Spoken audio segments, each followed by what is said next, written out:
I have to ask you about this revelation. Erica Kirk was on Fox News last night and she addressed Jimmy Kimmel's comments about her late husband.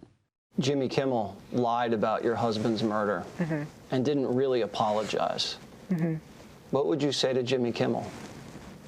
Same thing I told Sinclair. They asked, I haven't really told anybody this, so they asked, do you want Jimmy to give you an apology? Do you want to be on his show? How can we make it right? Through our team, I responded. I said, tell them thank you, we received their note. This is not our issue, not our mess. If you want to say I'm sorry to someone who's grieving, go right ahead. But if that's not in your heart, don't do it. I don't want it. I don't need it. So that's new information. Sinclair Broadcast Group, which operates dozens of ABC-affiliated stations across America, they were going to force Jimmy Kimmel to give an apology, but Erica Kirk wanted the apology to be genuine or don't bother at all. Brandon, what have you made of the criticism of Erica Kirk? It has been so vicious and so ugly. I know you were very close with Charlie. I just can't believe how low the left is willing to stoop to attack this woman. Well, I'll say that you're 100% right, that the left can find no new level of low, but the right has also done it. I am perplexed. I am frustrated. I'm angered at what people are doing in light of Charlie's death. They're shaming Turning Point USA. Some of them are shaming Charlie. Some of them are acting as if Charlie was a different person than he was, and he can't even defend himself.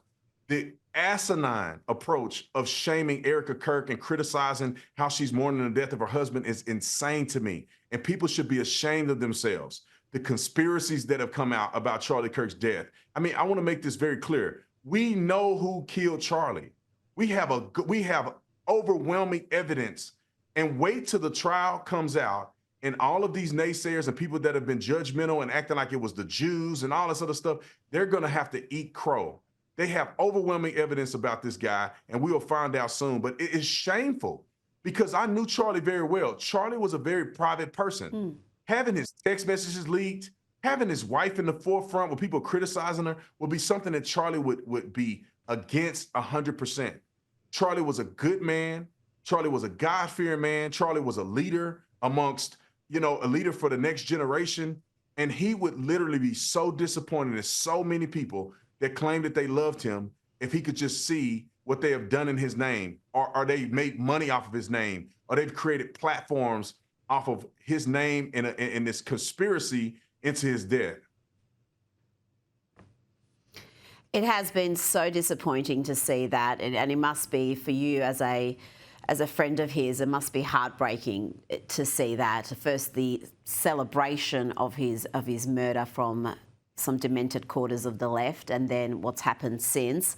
Before you go, I want to ask you about Tish Hyman. She's a singer who had her gym membership terminated because she dared speak out about male bodies in the women's change rooms. And one of the things she said, which I think needs to be focused on, she said she did not consent to being naked in front of some random man in the locker room.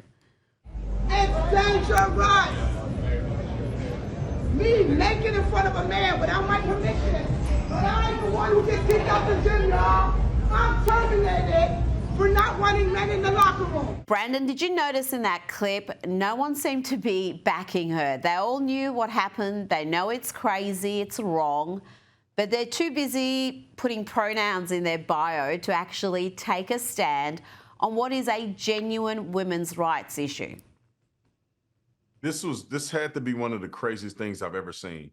When I first saw the video going viral, I imagined that it was a trans person, maybe a person that looked like a woman that's actually a man that came in the locker room and, pulled his genitalia out just like Leah Thomas did. That's what I thought initially. Then I saw the video. I said, wait a minute.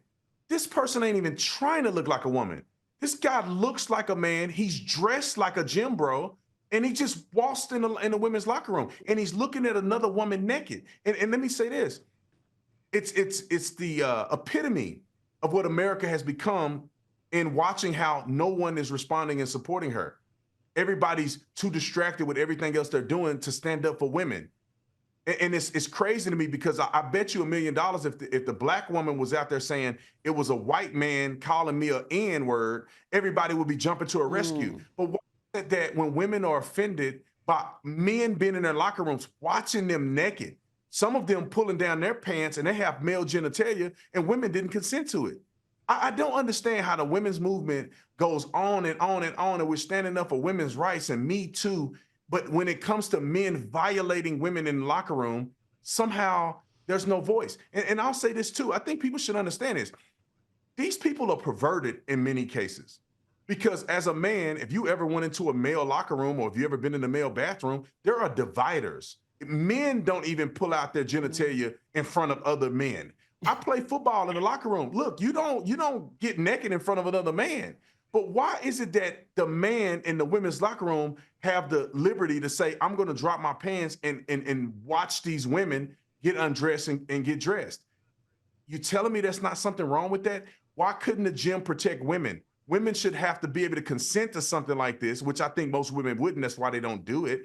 But you can't have men and you don't know where they stand. Is this guy transitioning? Is he not? Is he just a freaky guy who want to see naked women? Like, how do they determine that, or how do they filter that out to check women? They don't. And this is why this young lady was so upset. And I was trying to reach out to her because I love to interview her. This is insane, and women need a voice that are in these situations.